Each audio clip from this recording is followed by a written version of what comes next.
দেখছেন তো, মনে হচ্ছে পশ্চিমবঙ্গে আবার যেন জুলাই মাসের এই আলমারি, ট্রাঙ্ক আর নোট গোনার মেশিনের ব্যবসা জমে ওঠে।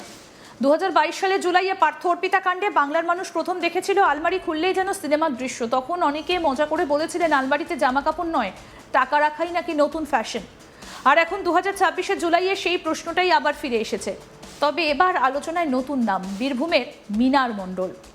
সোশ্যাল মিডিয়ায় তো ইতিমধ্যে শুরু হয়ে গিয়েছে ঠাট্টা। অপার রেকর্ড কি এবার ভাঙবে, নাকি শেষ পর্যন্ত সেই রেকর্ড অটুটি থাকবে? তবে একটা বিষয় পরিষ্কার বলে রাখি, কে দোষী আর কে নির্দোষ সেটা আদালত এবং তদন্তকারী সংস্থাই ঠিক করবে। আমরা আজ দেখব কি কি তথ্য সামনে এসেছে এবং কিভাবে সরকারি বাস চালকদের নাম এখন কোটি কোটি টাকা উদ্ধারের ঘটনায় উঠে এসেছে, আর কেন এই ঘটনাকে ঘিরে নতুন করে সরগরম হয়ে উঠেছে পশ্চিমবঙ্গের রাজনীতি। কারণ এই গল্পটা শুধু 28 কোটির নয়, এই গল্পটা একজন সাধারণ বাস চালক থেকে হঠাৎ বিত্তশালী হয়ে ওঠার অভিযোগের গল্প। এই গল্পটা ক্ষমতা, প্রভাব, পাথরের ব্যবসা, রাজস্ব আদায় এবং বহুদিনের রাজনৈতিক বিতর্কের গল্প। আর এই গল্পে এমন অনেক চরিত্র রয়েছে যাদের নাম গত কয়েক বছর ধরে বারবার শিরোনামে উঠে এসেছে। চলুন থেকেই শুরু করা যাক। বুধবার 29শে জুলাই গভীর রাত, বীরভূমের মোহাম্মদ বাজার। সাধারণত এই সময় এলাকাটা প্রায় নিস্তব্ধ হয়ে যায়, কিন্তু সেই রাতটা ছিল একেবারেই অন্যরকম। আচমকাই বিপুল সংখ্যক পুলিশ আধিকারিক এবং তদন্তকারী দল পৌঁছে যায় দেউচা বাস স্ট্যান্ডের পাশের একটা বাড়িতে। বাড়ির মালিক মিনার মণ্ডল। স্থানীয়দের অনেকেই প্রথমে বুঝতেই পারেননি কি হচ্ছে।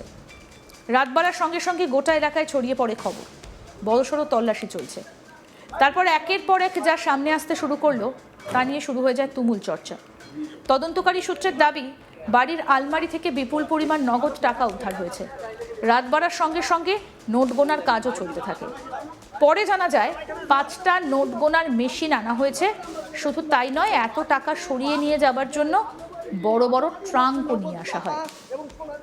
তদন্তকারী সূত্রের দাবি অনুযায়ী নগদের অঙ্ক প্রায় 29 কোটি টাকায় পৌঁছয়, 28.5 কোটি। পাশাপাশি প্রায় 15 কেজি সোনার বার উদ্ধার হয়েছে বলেও তদন্ত সংশ্লিষ্ট সূত্রের দাবি।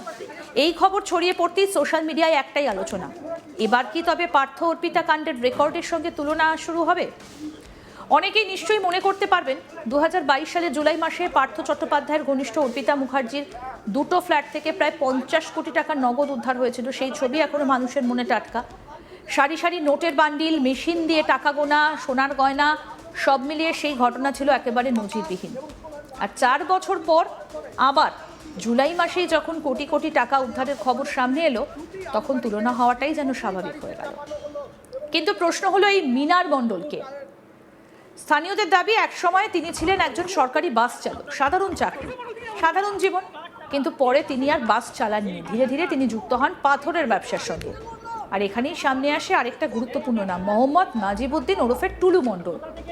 টুলু মণ্ডল সম্পর্কে বীরভূমে নতুন করে আলাদা করে বলার প্রয়োজন হয় না। বহু বছর ধরে তিনি পাথর এবং বালি ব্যবসার সঙ্গে যুক্ত। অতীতে তাকে ঘিরে একাধিক বিতর্ক এবং নানা অভিযোগও সামনে এসেছে।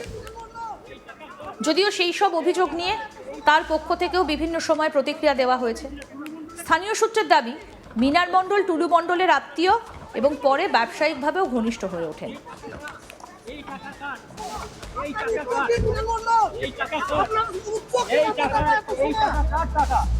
কোথা থেকে টাকা পেয়েছিল? টুলু মণ্ডলের টাকা?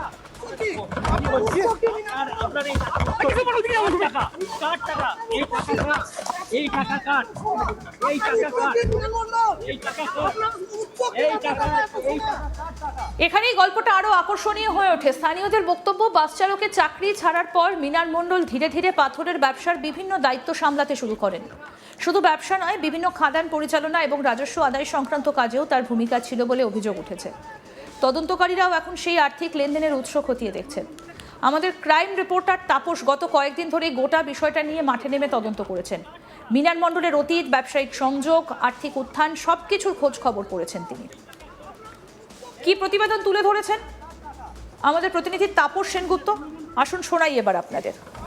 2022-এর পর 2026 আবারও বিপুল অঙ্কের টাকা উদ্ধার। এবার পশ্চিমবঙ্গের বীরভূম জেলার মোহাম্মদ বাজার থেকে এক ব্যক্তির বাড়ি, যার নাম মিনার মণ্ডল।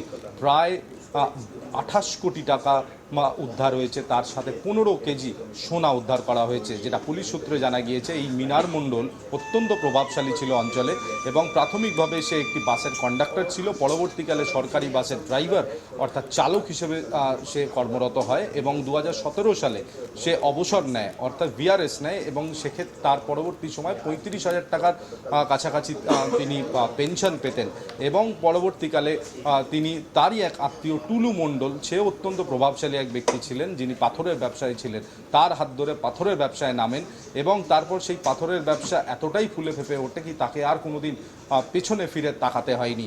পুলিশ সূত্রে খবর, যে গোপন সূত্রে খবর পেয়ে পুলিশ জানতে পারে কি মোহাম্মদ বাজারে মিনার মণ্ডলের বাড়িতে বিপুল অঙ্কের টাকা মজুত করা রয়েছে এবং পরশুদিন রাত ভোর 3টে নাগাদ তার বাড়িতে হানা দেয় পুলিশ আধিকারিকরা এবং তার বাড়ি ঘিরে ফেলা হয়। প্রাথমিকভাবে তাকে বলা হয় দরজা খুলতে, তবে তিনি বা তার এবং তার বাড়ির সদস্যরা পুলিশকে আবেদন করে যে তারা যেন সকালে আসে, কিন্তু পুলিশ কোনো কথা শুনতে নারাজ ছিল। তারা দরজা ভেঙে ভেতরে ঢোকে।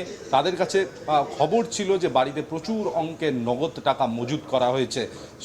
তার পরিপ্রেক্ষিতে তারা বিভিন্ন ঘরে তল্লাশি শুরু করে। 2টি আলমারি চোখে পড়ে, সেই আলমারি খোলার পরেই তার সেই আলমারির ভেতরে বিভিন্ন স্তরে কয়েকটি ব্যাগ রাখা থাকে। সেই ব্যাগগুলি বার করে যখন খোলা হয় তখন পুলিশের নজরও কিন্তু বলা যায় যে তারাও হকচকিয়ে যায় এবং তারা অবাক হয়ে যায় যে অঙ্কের টাকা সেখানে ছিল। তার পরবর্তী সময় 5টি কারেন্সি কাউন্টিং মেশিনকে নিয়ে আসা হয় এবং পরশু ভোররাত থেকে লাগাতার গত 24 ঘন্টা ধরে সেই কাউন্টিং মেশিনের মাধ্যমে টাকা গোনা শুরু হয় এবং সেই টাকার মোট অঙ্ক প্রায় 28,50,00,000 টাকার কাছাকাছি নগদ টাকা উদ্ধার করা হয়েছে।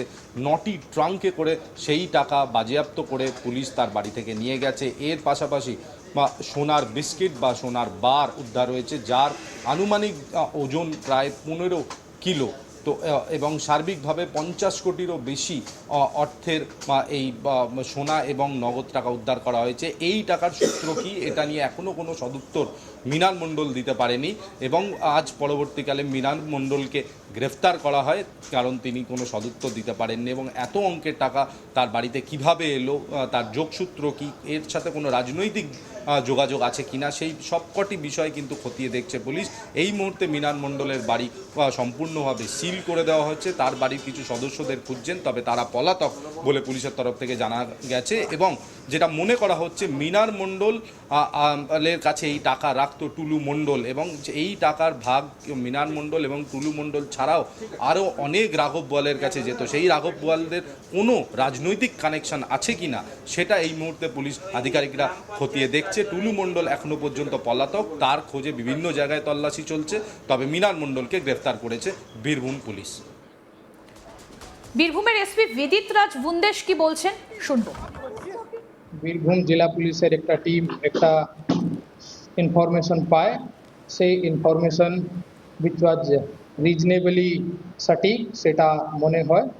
তারপরে পুলিশের টিম একটা জায়গায় ইনফরমেশন ছিল কি কোনো একটা বাড়ি মোহাম্মদ বাজার এরিয়া এলাকায়, ওখানে illegal cash and gold in huge amount ওখানে ইলিগালি কনসিল করে রাখা আছে অ্যান্ড যে গোল্ড অ্যান্ড ক্যাশ আছে সেটা একটা সিন্ডিকেট অর্গানাইজ গ্রুপ, যে গ্রুপকে একটা লোক যার নাম মোহাম্মদ নজিবুদ্দিন আলিয়াস টুলু মন্ডল মোহাম্মদ বাজার এরিয়া, ওনার সিন্ডিকেটেড ক্রিমিনাল অ্যাক্টিভিটি গ্রুপের লোকের কাছে রাখা আছে।